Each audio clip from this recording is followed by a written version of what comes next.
Hey guys, Matt Sonis here, and today I am playing Fallstreak once again because, well, today is a rather boring day, and it seems to be whenever I play Fallstreak, something has to happen. So let's get right into it. Load. And here we go. So last episode, I should recap, we broke into a hospital and stole some of the stones that are used to cure the burns from the prismatic fire that also happened in the same episode. And right now, the character we're playing as, Amene, actually suffered quite an injury. And Mallory showed up. And she's taking care of us now. She tends to me as I lift my leaden arm and unwrap the handkerchief I've been holding close until now.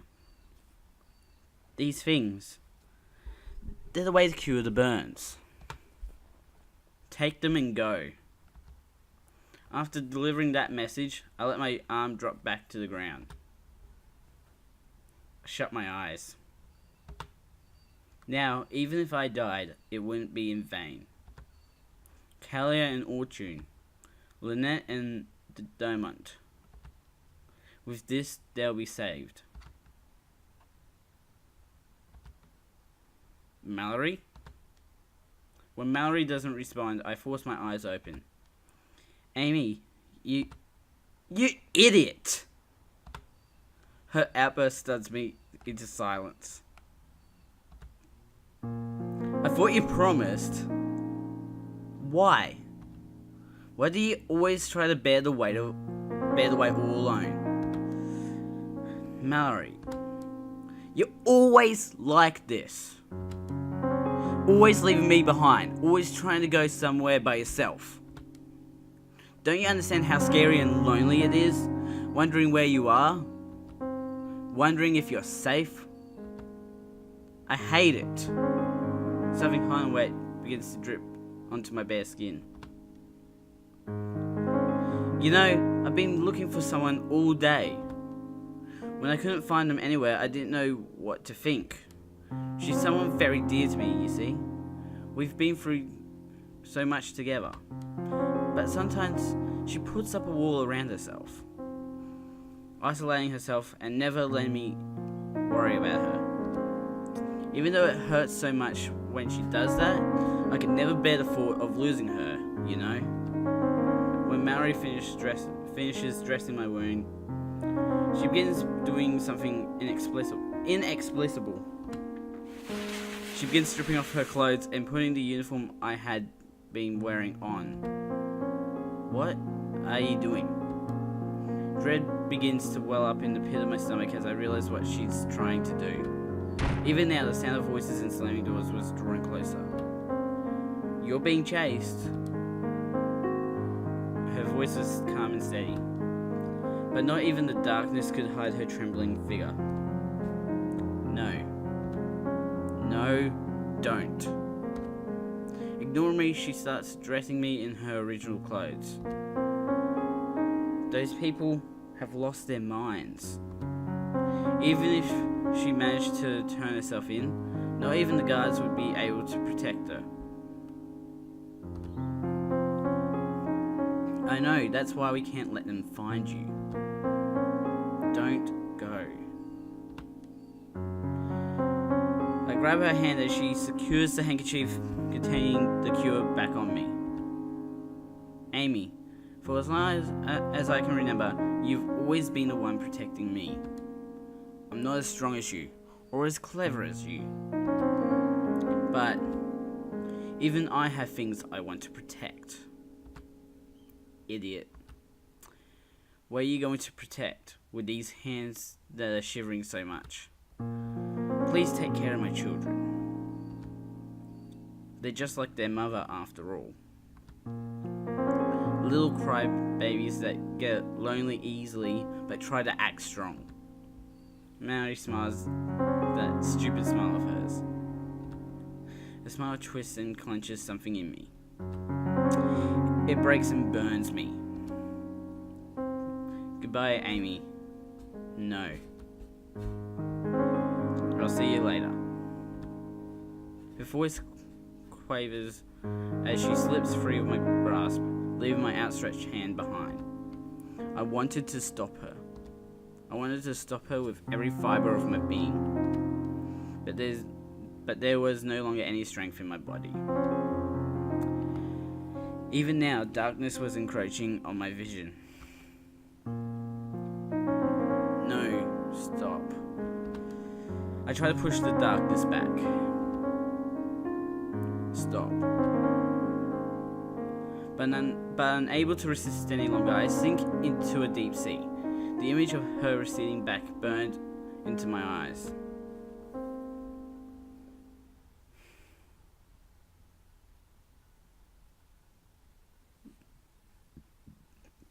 A sepia dream. Amy, you're making that face again. Her calmness only made my fury boil over more. You don't have to get angry for my sake. She continues to water her crops. Patiently. Tenderly. It was frustrating. Aren't you bitter? Aren't you angry? I am. But it's better to be hurt than to hurt another. If striking back only repeats the cycle, somebody must be the one to not strike back.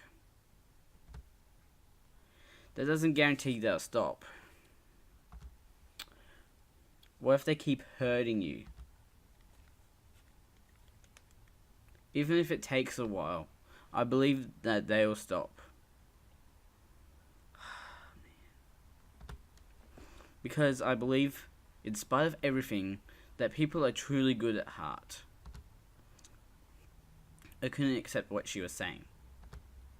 The only way to ensure someone stops hurting you is to make it so they can't anymore. Man, this is such a good point. You don't...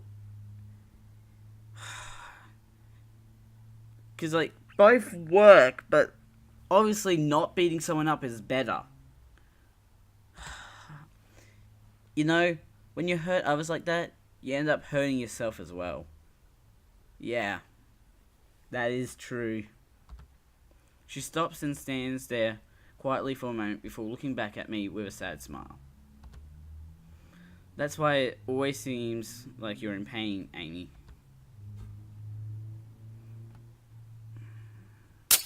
I force my eyes open with a gasp. Mallory. I need to find Mallory. Wincing at the throbbing pain in my side, I pull myself to my feet. At first, I couldn't make sense of where I was heading. But before long, I realized that I'd unconsciously set a path towards the Batshire household. What's up with the music? Oh. Gah. Every step sent barbs of pain spiking through my body. But I couldn't afford to slow down. Leaning against the wall to catch my breath, I gathered myself and pushed forward. Mummy? A voice suddenly calls out as I near my destination. The door swings open and a figure limps out. Eh? It's Auntie? Mallory, your mother. Where's your mother? I choke out a barely coherent question in between my ragged breaths. But Alouette only makes a troubled expression. Mummy hasn't come back yet. Oh no. A surge of electricity crashes over me at Alouette's response. Auntie? Lynette and Daya, give them each one of these. I press two of the glittering stones into Alouette's hands before staggering back onto the streets. My wound rips open as I break out in a shambling gait, dyeing my bandages a fresh shade of red. What did we say about running with an injury? Get out, do it, it'll tear it open. but I don't stop. Please, please let it be safe.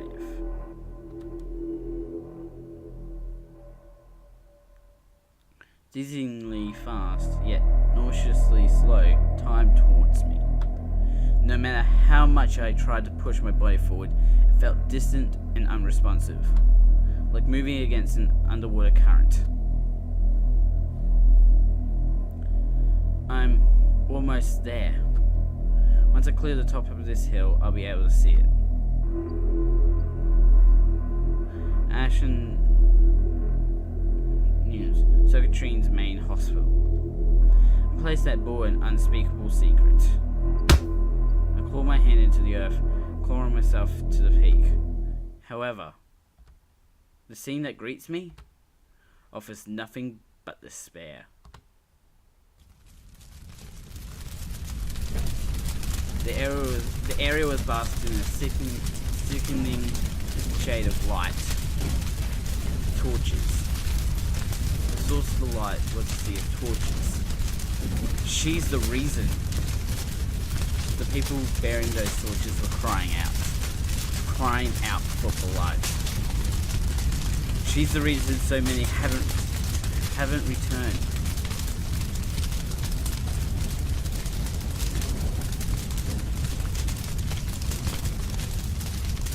She was there, at the head of the crowd, hanging from the bourgeois,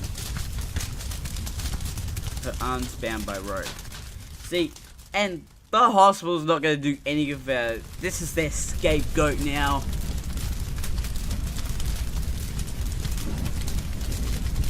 Someone I knew well. Someone that meant the world to me. Someone I couldn't bear to live without. You shameless monster. The crowd roars out. There were children. There were children who needed that cure. Oh, it's just sad knowing the actual truth and that Mallory's been falsely accused. And in fact, it's not even that. It's because of It's because of Amy, in a way.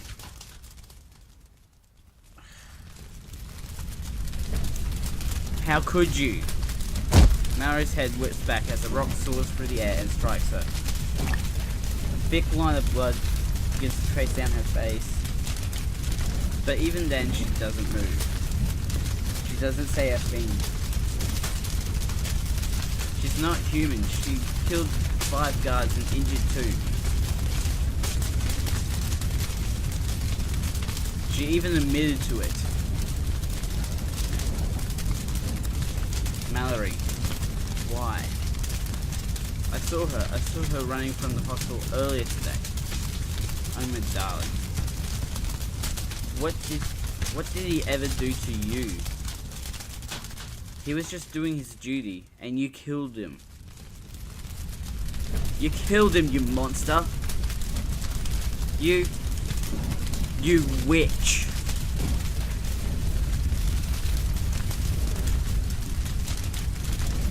Sea of torches stirs and undulates with the belly of a beast. It was as if the word had sparked a madness in it. Kill the witch! Kill the witch! An unearthly chant deep with insanity. It spreads over the people like a contagion, submerging and stripping them of their individual consciousness. The accused has pled guilty to all charges against her. No, stop. Ah! Tumbling down the hill, I throw myself against the roiling mob. Under the unanimous suspicion of all that are present. Stop! She's not a witch! But it's no use. My voice gets drowned out. My body tossed around like a rag doll. The people censor her to summary execution. The crowd shifts and surges as they're finally given the words they wish to hear. She's not a witch. Why? Why won't my cries reach anyone? It's me. I'm the witch. They didn't care about the truth. They didn't care how full of holes her account was. They just wanted someone to lash out at. Sacrifice. Someone to take the brunt of their anger and sorrow. It was a witch hunt.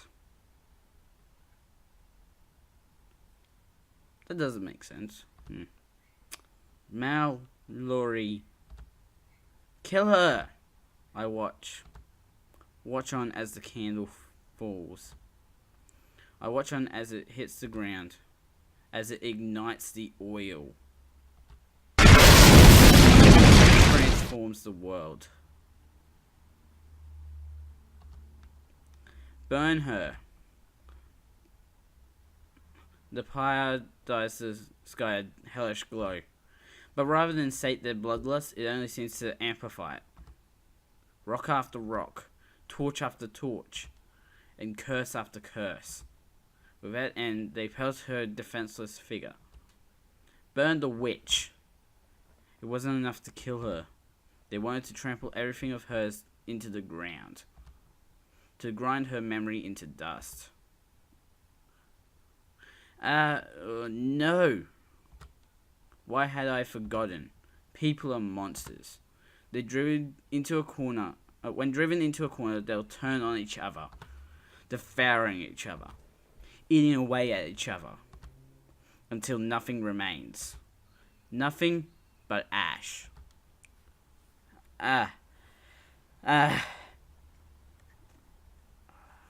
The world will kill and eat. I had known that. The world will kill and eat. So why had I forgotten? The world will kill and eat. Why?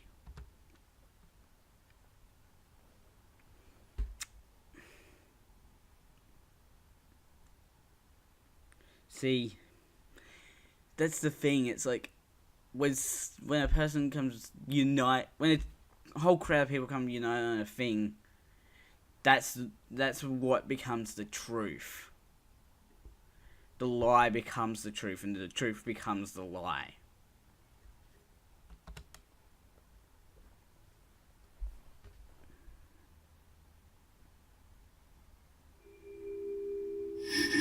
Alouette?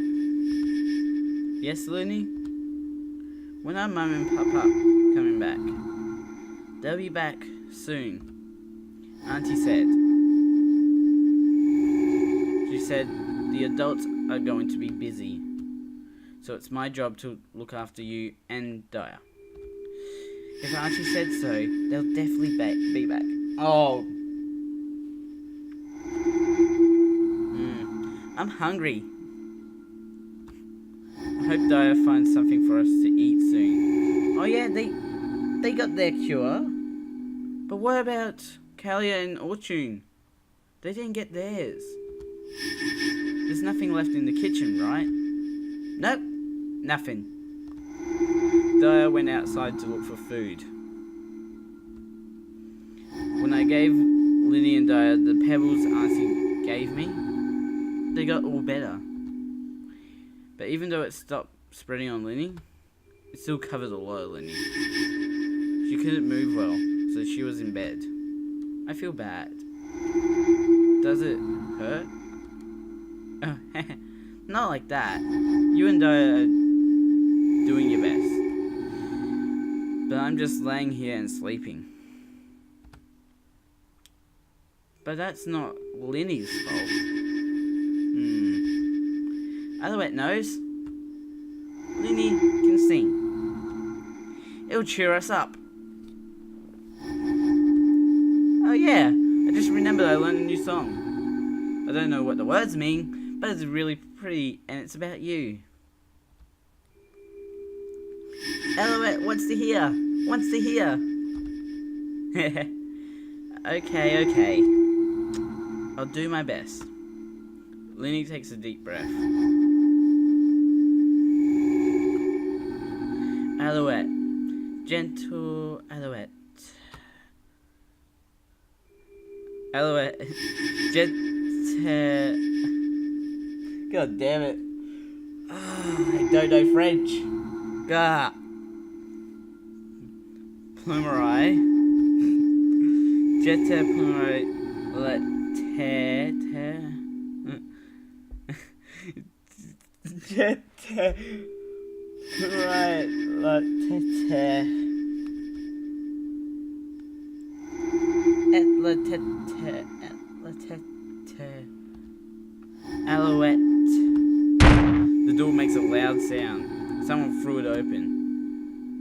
Daya? What happened to you? Daya was breathing a lot. He looked messy. You're hurt. I got into a fight. Why? Why would you do that? I'm Daya. You're bruised all over. They kept saying stupid things. It made no sense. Where did they hurt you? Alouette, can you help him? Yeah, Alouette will help. No, they didn't hurt me. I got hurt when I fell through them. You fell through them? Fell through them? No matter how much I tried to hit them, I couldn't touch them. No, maybe it was my imagination. Maybe they weren't there to begin with. What?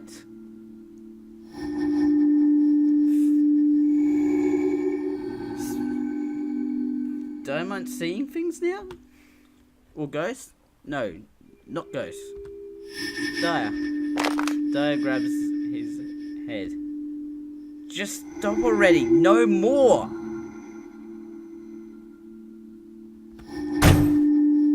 He throws the curtain. What?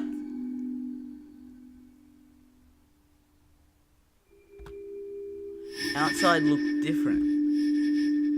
It wasn't what was supposed to be there. It's this damn mist.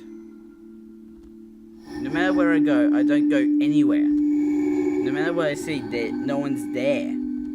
It's just us. It's just us in the world. Daya falls to the ground. Oh no. What's wrong with Diamond? He begins crying. What's happening? What's going on? The room becomes quiet, except for Daya's crying. Hey, Alouette, Mum and Pop are coming back, right? Yeah, they're definitely coming back. Where are they? I missed them. I hugged Daya. They'll be back soon. So let's do our best, okay?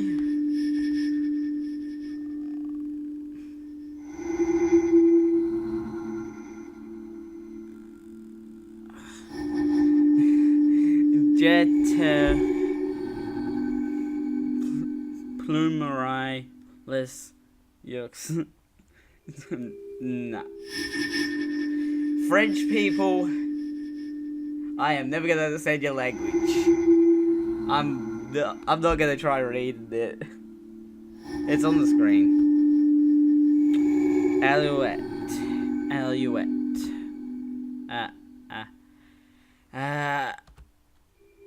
Linny?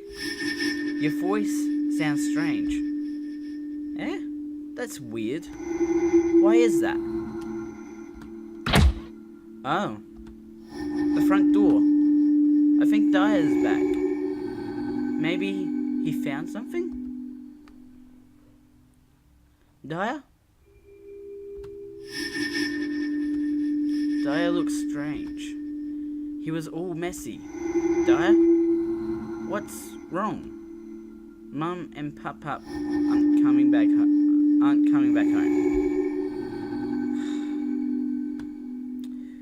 What are you talking about?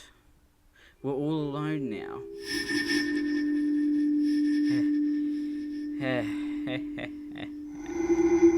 The way he looked, it scared me. Daya. No, it's just a dream. It's just a dream we have to wake up from. That's right. I just have to wake up. Dyer goes into his room. He closes the door. Dyer doesn't come out for a long time. It's quiet in his room. I'm worried. I'm getting worried as well. I did not sign up for this. Oh no. So I go to check. Dyer? It was dark. The curtains were closed. Dyer, what are you doing? He was hanging from the ceiling. He wasn't moving. Are you sleeping? You should cover up. Else you'd get a cold. I take it. You see? You're already so. I tuck him into bed. That's better. You must be sleepy. Alouette will leave the curtains closed. Night night. Oh no. No. No.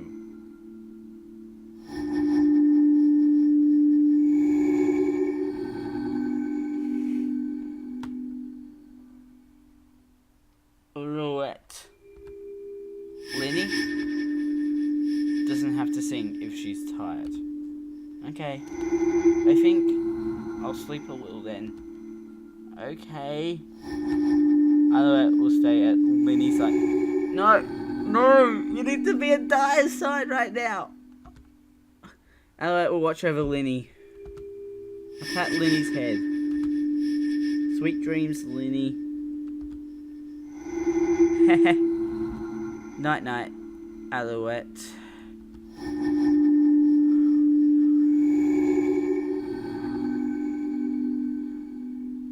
I began to sleep a lot too. Mummy would probably scold us because the three of us are sleeping so much. It's hard to move though. My body feels so heavy. I'm hungry.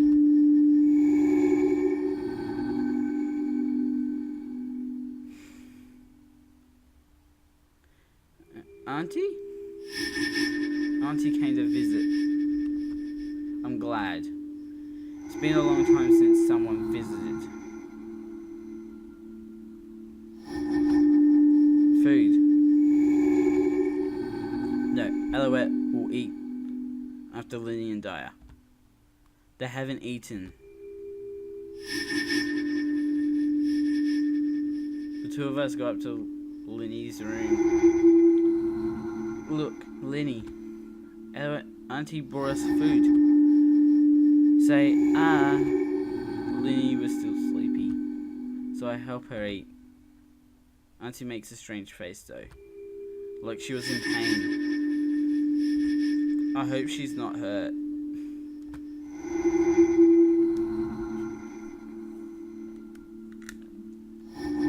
Dyer. Next we go to feed Dyer. Dyer, say thanks. Auntie got us something to eat. Auntie makes a strange face again. Maybe she wanted some too. You probably shouldn't have eaten everything. Now I feel bad. Oh. Auntie wants Alouette to come live with her? What was Auntie saying? That's no good. Alouette needs to take care of Lenny and Dyer. Alouette needs to stay here until Mummy and Pup come back.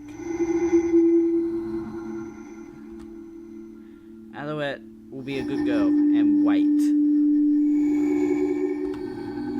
so that everyone can be together again.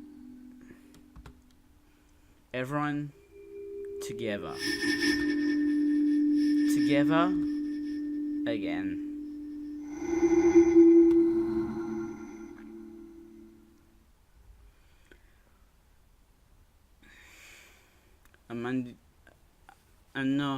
Monday 2008, 8 years after the fire collapse. Man, we're still in the history of this world.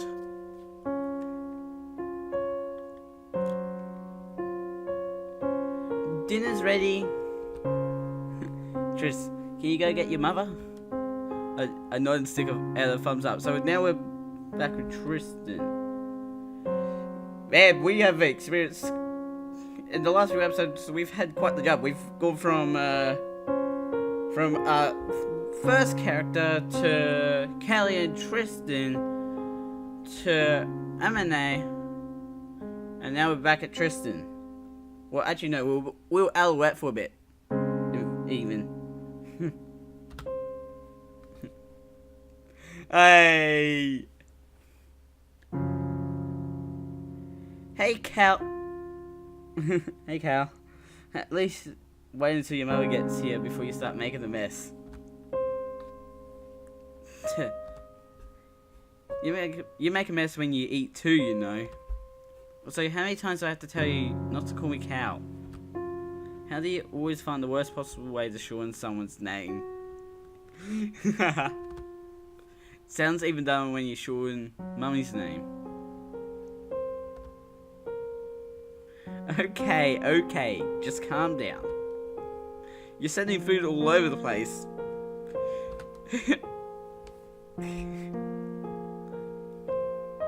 A little chair near the window. Mother was in her usual spot, staring off into space. Running up to her, I point to the kitchen and pantomime eating. I'll be right there. My task complete, I turn to go back. But something makes me stop.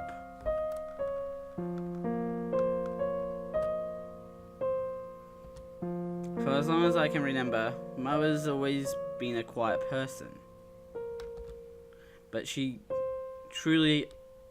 she truly always been like this? Sometimes looking at her makes my chest hurt. That's what smoke does to ya. It was as if she was hurting inside, but nobody in the world could understand that. Driven by a strong impulse, I wrap my arms around her and bury myself in her warmth. Tris? What's the matter? I didn't understand it very well myself. So for the time being, I just held on to her. Why? Why are you holding me? Why am I holding you? At that moment, more than ever, I wish I could speak. Words I wanted to tell her with all my heart. Even though I knew I couldn't voice them, I moved my lips. Because I feel like it. My face breaks out in a big wide smile as I answer. Mother's expression twists. She clutches at her head and keels over. Concerned, I tug at her sleeve. Oh no. I get a bad sense here. Cause I know what's gonna happen. I just don't know when. Eat dinner without me. I'll be in my room. Averting her eyes, she pulls away from me, leaving me behind once more. I wanted to reach out to her. I wanted to ask what was wrong. To help her, to make sure she was okay.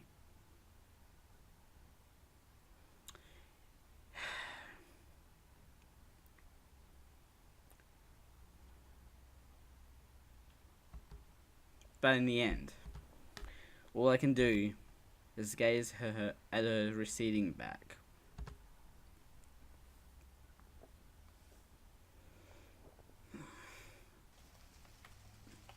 I can't fall asleep.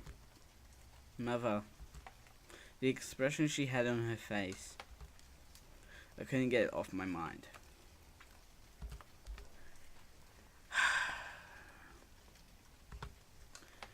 Realizing I wasn't getting to sleep anytime soon, I decided to grab a glass of water.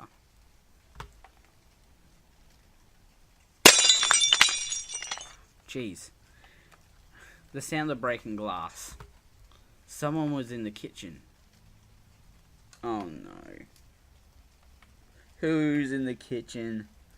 Please don't let. If it's someone robbing, then it's understandable. If it's anime, if it's anime, nay. Oh no. Though my first reflex is to check it out, something makes me stop. Something was wrong. Hiding in the shadows, I cover my lantern and peek into the kitchen. It was Mother. She was leaning over the kitchen sink, panting, as if in pain. That's when I see it. Dappled in wavering candlelight. Something red. Blood. Without warning, she pushes off the counter and tears off. The sound of the front door being thrown open splits the night as she disappears into the rain. A whirlwind of questions flood my mind, none of which I had an answer to. One thing was clear though. She was hurt. I need to go after her. Oh no. No, it's gonna happen now. It's gonna happen now. It takes all I have to keep up with her. This place. It was a place the adults always told us to stay away from. Minulost. An abandoned area that had never been rebuilt after the fire collapse. The rainbow mist was known to rise and shroud the area at times, making it a dangerous location.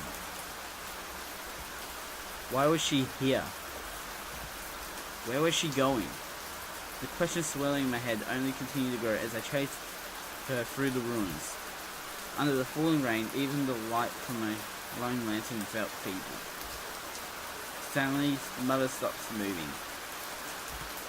I skid to a halt. Why had I stopped? There shouldn't have been any reason. But when I take a step forward, a whistling sound fills the air and something brushes against my face. I fall onto my rear end. What just happened? My hand trembles as I bring it to my cheek. It comes away wet with it. No! Something warm. Blood. No! No! And then I just threw a dagger at him. Or like whatever the technical name is, because there's many different types of weapons that you can throw at someone. A throwing knife. Run. Run away, Triss. The lantern rolls across the floor. It comes to rest by her feet, illuminating her face.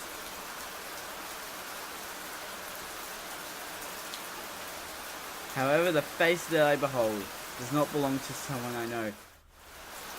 What the? What's wrong with her eyes? Madness. There was no other way to describe it. It was the face of one who had fallen into madness. Panic seizes my heart as the light goes out and another whistle cuts through the air. I need to get away. Stumbling to my feet, I return and flee. Footsteps. The sound of footsteps behind me. She was chasing me. The definitely sharp wind blows past my ear. Realizing I was exposed out in the open, I veer off the street into a series of alleys. The rubble and undergrowth reach out and grab my feet as I plunge into the darkness, like the hands of corpses denied salvation. Grabbing, they drag me down a spiral staircase of meaningless madness. Dismissed. When they get so misty, I had no idea where I was. All I knew was that I needed to get away. A duck as a blur movement erupts in the corner of my vision. A flash of gleaming silver cuts through the air above me. It lodges into a nearby wooden post, cleaving it nearly in twain. That could have been me. There hadn't been any doubt before. It was gone. Mother was trying to kill me. Oh my goodness, it is gonna happen now. Because back in, back before the whole time stuff happened, we got a vision, like a memory of the well. There's the well right there, right behind her in the photo. Her eyes were like those of a hunter. They drew me in, paralyzing me, strangling me, eating me. Shake my head violently, I tear myself away and dash into the mist. But her face remained etched in my mind's eye. The way she looked at me, it made me realize something. Even though she was my mother, I didn't know anything about her.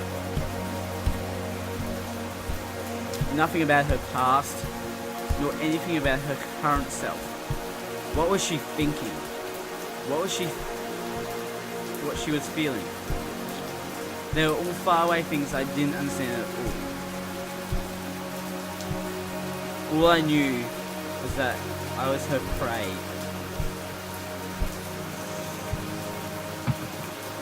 Where was I? I couldn't tell anymore. Everywhere looked the same. Clip, clack.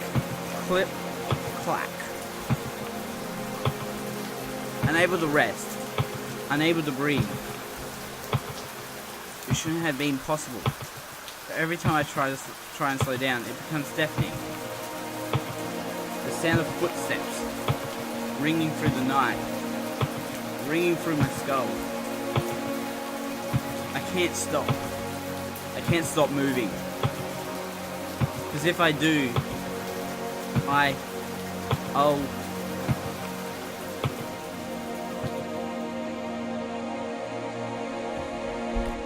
How long have I been running for? Everything felt murky and heavy. Like time itself had abandoned me. Even the breaths leaving my body felt like they were weighing me down. I can't keep this up anymore. My foot catches on something. I plummet to the ground. The sound of footsteps. It stops. Dread seizes me. The silence was crushing, suffocating. Even though the noise had been maddening, now that it was gone, I'm afraid. Afraid to look behind me. But the fear of not looking was even greater. My body trembles violently as I force myself to turn around. I could see it. Her dark figure, shrouded in malice. Slowly. One step. Two. That was some good pacing. She walks towards me.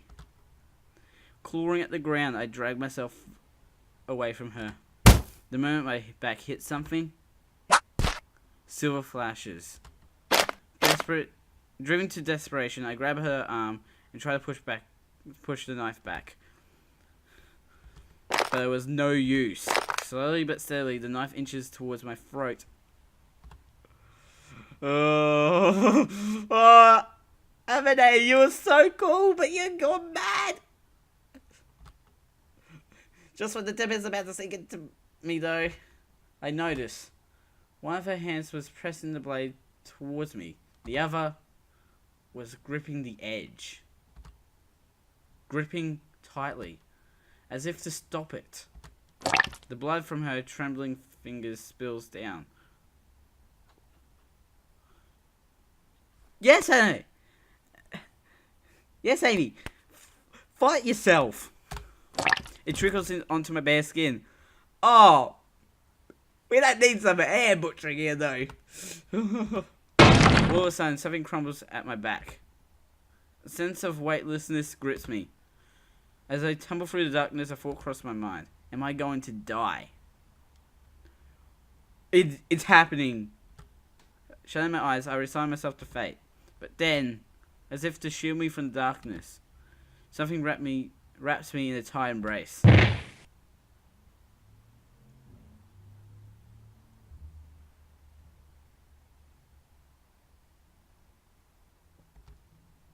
It's dark. It's cold. Far above, a circle of light. Was this a well? Oh no! No! It's here. The moment is here. You're awake. Someone was holding me. As we fell, they placed their body between me and the ground. Mum, don't move, Tris. My body is broken. I wanted to turn around. I wanted to make sure she was okay. Please. But something in her voice stops me. Reluctantly, I let the tension leak from my body. I let myself be enveloped in her warmth. It was comfortable. So unbelievably comfortable, I wanted to cry. When was the last time? The last time she hugged me like this? I couldn't remember. I've always wished for it, that she'd hold me like this. Because whenever we hug, it's always just me holding onto her one-sidedly. Tris, can I tell you a story? I know it's not something I should burden you with, but I want someone to listen. I wrapped my hand around hers and squeezed. I wanted to hear. I wanted her to know I was there for her. Tris, thank you. Mother exhales deeply. It's a story about a foolish woman.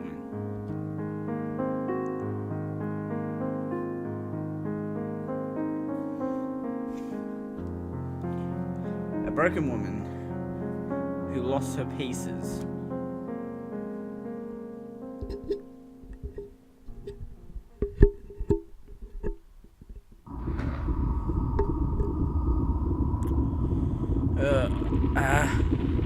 No.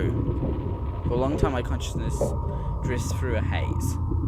Hot, heavy, I splinter into fragments. One by one I piece myself back together, only to end up breaking again.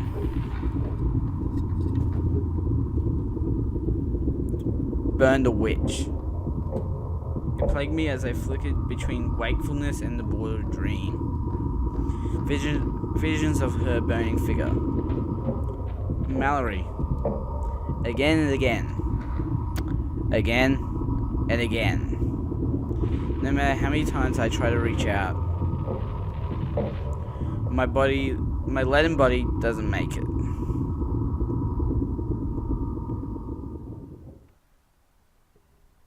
Oh. Wait, what? Why are we here? What about the well? Aim? Aim, can you hear me? Amane! You don't have to shout. Oh, thank the heavens. You're finally awake. Mummy! Mummy! Kelly tries to hug me, but she fails. It doesn't work when you've got chopped off limbs.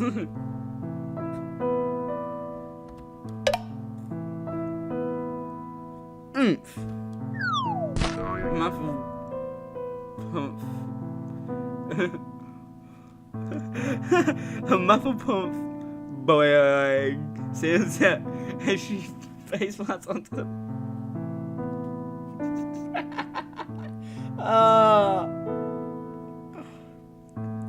Try to hang on to that happiness. Right. She probably hasn't adjusted to her lack of arms yet. How long have I been out? The last thing I remembered was dragging myself home and treating Kalia and Orchard. It's been several weeks now. You really scared me, you know. When I woke up and found you collapsed with an awful wound and a high fever, the doctor that stitched you told said you got a nasty infection from your injury. Oh. Is that what led to her madness?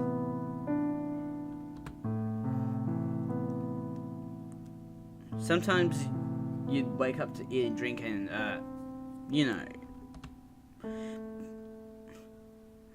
But you were never really fully conscious for that. You look like shit.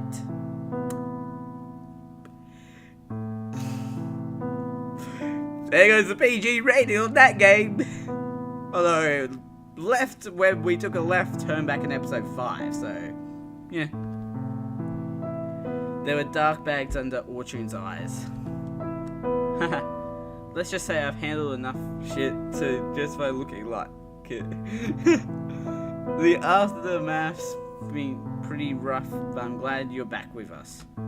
There's a lot I can't do without my hands, with how my hands are now. With great difficulty, Orchard forces open his bandaged hands. I see. Little Triss here never left your side the entire time, you know. You know? Triss was sitting at my bedside with tears in his eyes. The doctor said the rainbow flame smoke took his voice. Asphyxiation would do that to you. Especially if you survive it. You may never be able to speak again. Triss. I reach out to wipe away his tears. But something makes me stop. The colour of life. Oh no. Vivid and red. It coalesces at my fingertips. Dripping, bleeding, crawls up my arm, as if to consume me.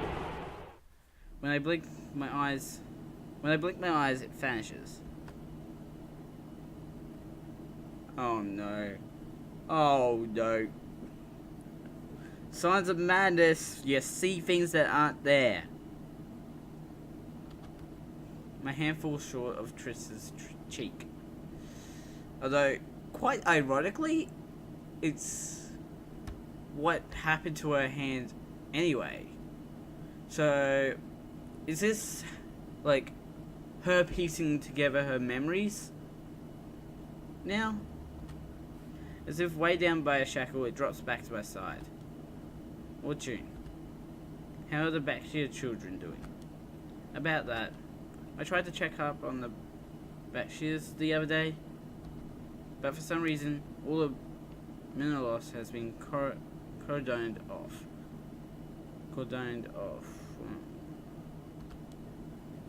Apparently it's been overrun by rainbow mist. Aang? Wait, you shouldn't get up yet. I need to go. Aang, wait. A sense of lightheadedness assaults me as I rise from bed. My body felt weak and unresponsive. But I couldn't spare a second. I needed to make sure they were safe. Grabbing what I can on the way out, I race towards the Batshire household. Please let them be safe. But the only thing that awaited me was a reality that was too far cruel. Auntie? Oh, so that's what the sound is.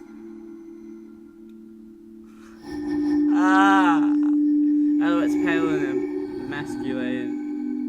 emaciated figure. Look, Lenny. Auntie brought us food. Lynette's thin, rotting. Oh. Yep. Daya said thanks. Auntie got us something to eat. And Daya's lifeless body. New smart. Yep.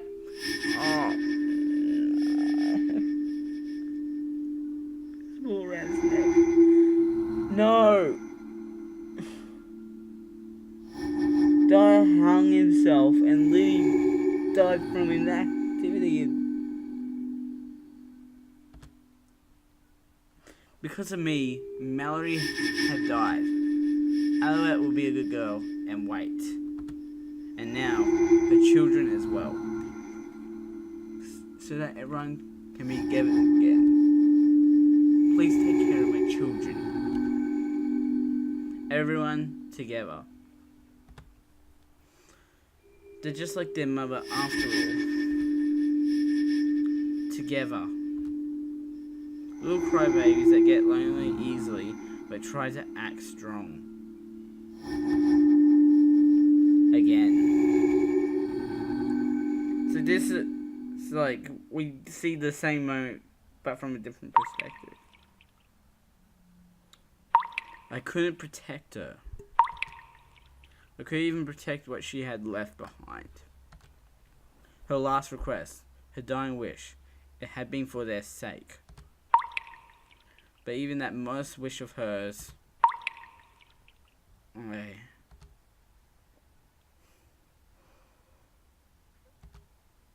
squeezed mother's hand. I had no idea. To think she's been bearing such a weight for all this time. The red illusion. Even now I can still see it. It never leaves my sight anymore. For years I've tried to live with it. I tried to ignore it. But slowly it spread its stains over my soul. And I did something I couldn't take back.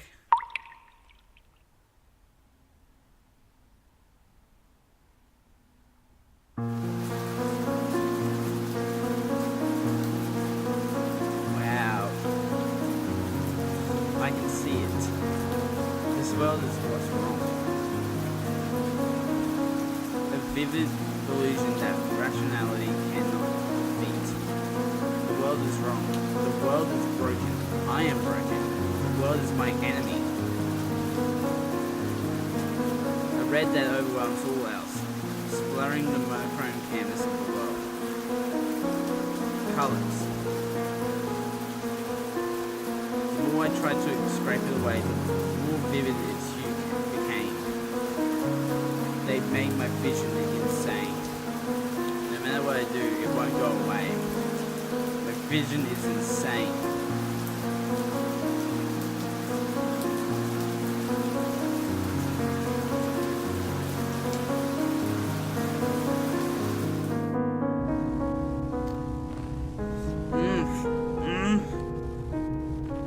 She had been there on that day.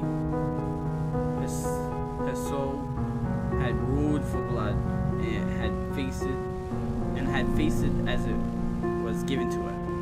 She had taken.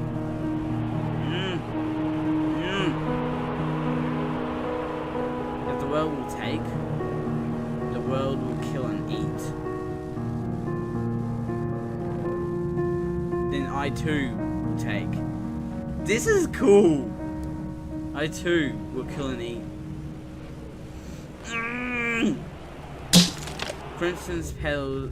Crimson petals dance. Take their eyes, sight. Take their eyes are taken from them. Sweet nectar overflows. They take their tongue, taste. Their tongue is taken from them. Ivory stems separate. I take their fingers, touch. Their fingers are taken from them. The cage heart sings. I take their ears, hearing. Their ears are taken from them. It crumbles into ash. I take their nose, smell. Their nose is taken from them. I want to take more. Red, the color of life. I continue to take more. But no matter how much I take, red, the color of death, more is taken from them. It's not enough. Red, the color of all. Red, the color of none. It's never enough. Red, red, red, red, red, red, red.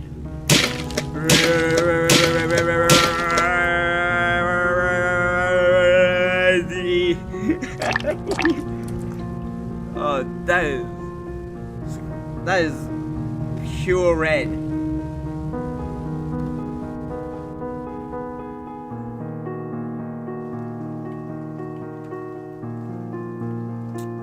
The Phantom of Minilost. He's already claimed another victim. We've been trying to keep it from going public to avoid a panic, but the bodies just keep coming in. Oh my god.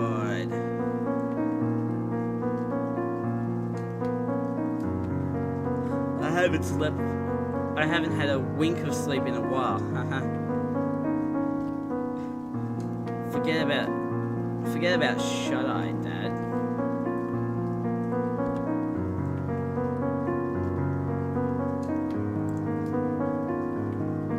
I'm worried about your safety. This guy seems really dangerous. Oh my God. Everyone's afraid, Orchun, but we can't afford that same fear. For the people to feel the streets are not safe to walk. It's our duty to rectify that. I know, it's just... oh, jeez. Is there any way I can help at least? Well, you can help your old man gather his thoughts. When do you think the Phantom began killing? Only recently, right? The first body was discovered around a year ago, if I remember correctly.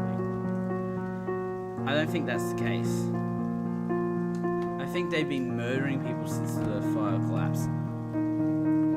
Oh. That long ago? You heard stories of the treasure of Minilost, right? Yeah, when the rainbow mist started rising there, a lot got left behind in the evacuation. Legend has it something particularly priceless was left behind. The treasure of Minilost. It said if you try to lay hands on the treasure, you will be spirited away.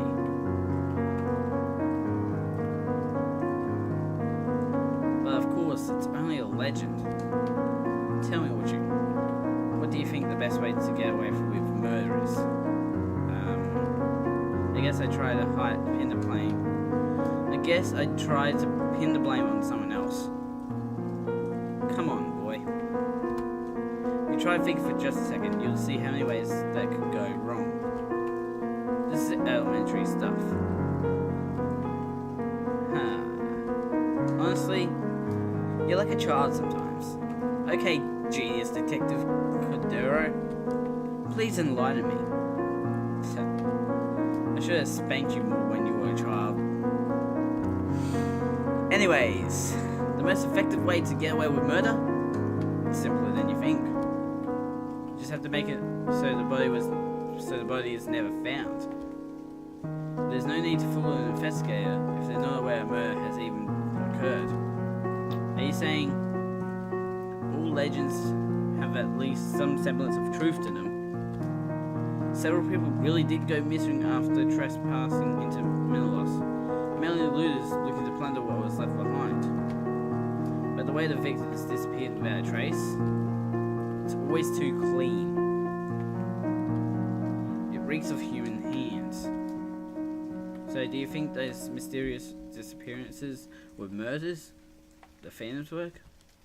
Precisely. At first, they didn't kill very often and covered up well so no one would suspect anything. But now for some reason, they're killing more and they're getting sloppy. The most recent killings make my stomach turn. The victims are mostly women. While they all get brutally tortured beforehand, what stands out most is how the uterus gets ripped out and mutilated beyond recognition. That's quite the nasty MO.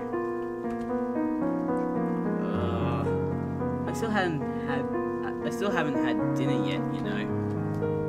Anyways, it becomes a top priority now that they've expanded their range. We've already drafted a plan to catch the guy. That sounds dangerous, Dad. Don't worry, boy. Your old man knows how to take care of himself. Foreshadowing! Sound of a chair scraping against the floor. Anyways, I reckon it's high time I stop lazing around. There's still details that need to be finalized.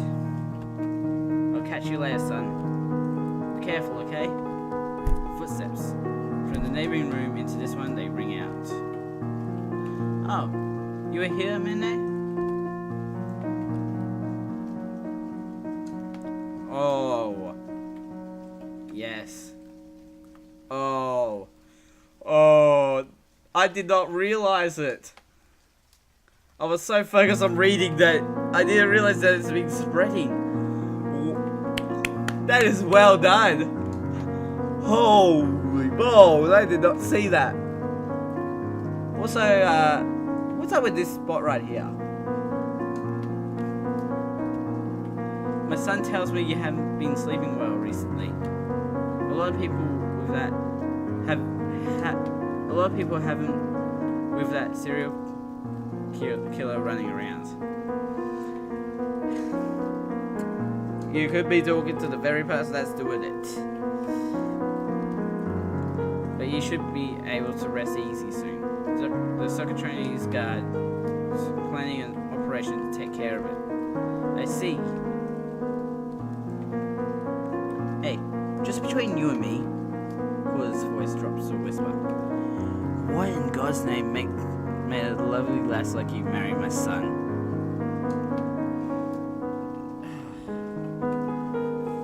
For the longest time, I was convinced he'd die all old and alone. Though he inherited my good looks, he's no good at talking with women, you see. Pretty obvious, considering how they first met. I'm aware. Haha. Might be because he grew up without a mother.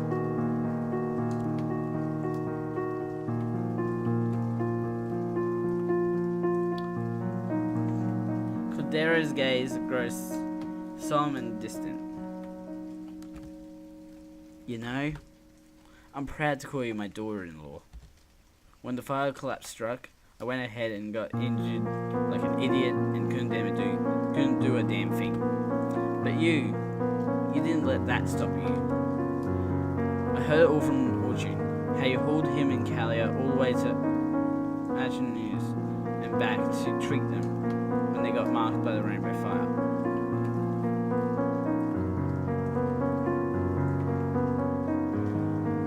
That's not what happened. He's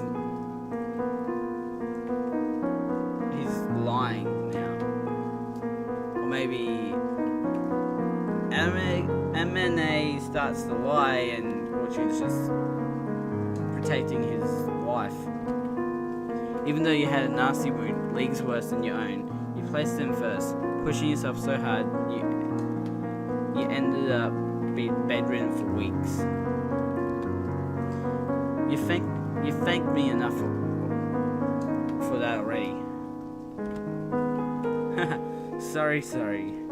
I know I've already thanked your ears off for saving their lives, but I truly am grateful. The fire collapse took so much away from us. Tristan's voice, Calia's arms, and all sensation in my son's hands. At least the sensation is lost in other areas.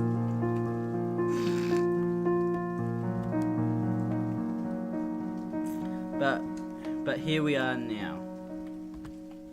Fortune's found peace working as a structural engineer.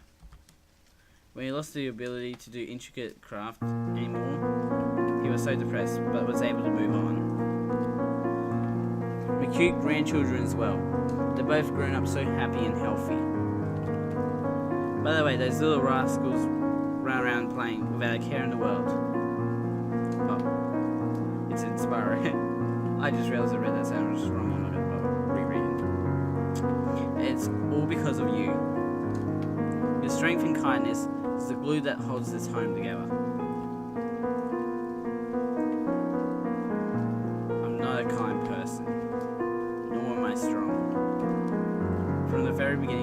his hands have never been able to protect anything. Even now, Alouette was still in that house, waiting for a reunion that would never happen. You need to tell Alouette. If you insist, I can add Humble to the list as well. Coolwood's face turned solemn with a touch of sentimentality. It was a trait of his. How quickly his expression turned from laughing to sincere. This family is my pride and joy. You've done so much to protect it, more than I ever have. That's why I want to do my part as well. And that's why this operation matters so much to me. Cordero smiles. It was a sad, wistful smile. Alouette Bashir. Fortune told me all about it. How the poor child locked her heart away and waits alone in an empty house for the return of her long-lost family.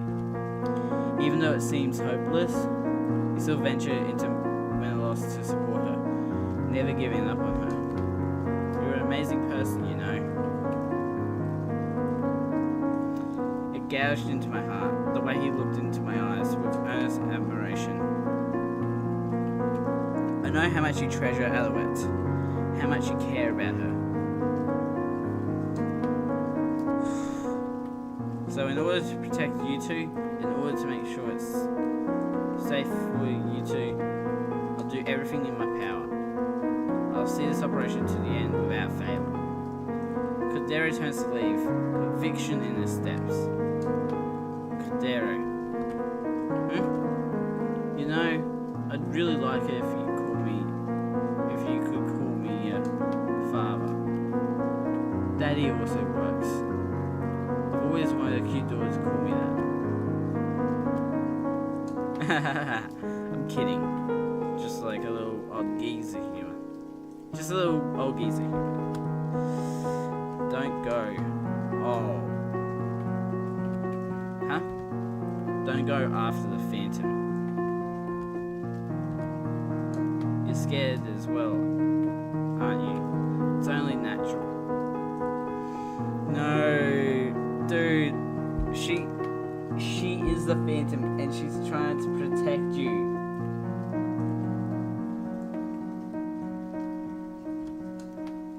It really makes me happy that you're worried about my safety. But no matter how dangerous it may be, this is something I have to do. That's how much I care about you and this family. Please.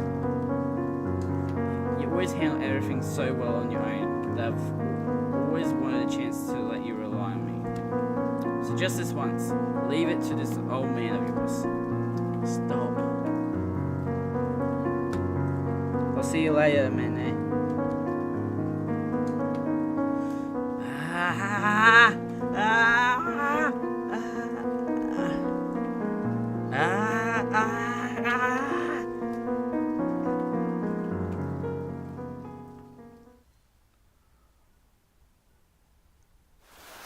The sound of splashing boots against Socrates' stone path.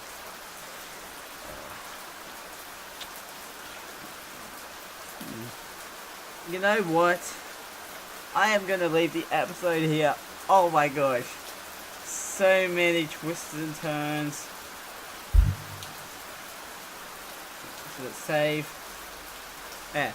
So, links to my YouTube page and my Twitter page will be down below, along with a link to Amino for you guys to go and check out. Don't forget to subscribe, hit the notification bell so you know when the next video comes out. And, well, leave a like. If you agree with the fact that this video this had so many twists and turns.